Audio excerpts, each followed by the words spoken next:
MLM business ஆரம்பிக்க சரியான software முக்கியம். ஆனால் அதை உருவாக்க எவ்வளவு செலவாகும்னு தெரியலையா?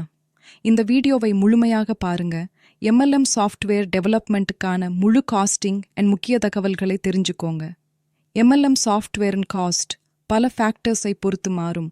எடுத்துக்காட்டாக ஃபீச்சர்ஸ், காம்ப்ளெக்சிட்டி, டெக்னாலஜி ஸ்டாக் மற்றும் டெவலப்மெண்ட் டீமின் லொகேஷன் பொறுத்துதான்.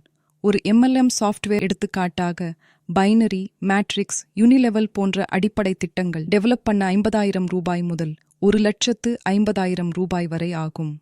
இதில் dashboard and member management, wallet, payment management, genealogy tree போன்ற சிறப்பம்சங்கள் மற்றும் கம்பென்சேஷன் பிளானை கஸ்டமைஸ் செய்யலாம். மற்றும் இதில் நீங்கள் முழு customisation, security features, pin system, stock management, award and reward management, product management மற்றும் பல ஃபீச்சர்கள் இருக்கும். இதை பற்றி மேலும் பல தகவல்களை பெற கீழே உள்ள நம்பருக்கு கான்டாக்ட் பண்ணுங்க.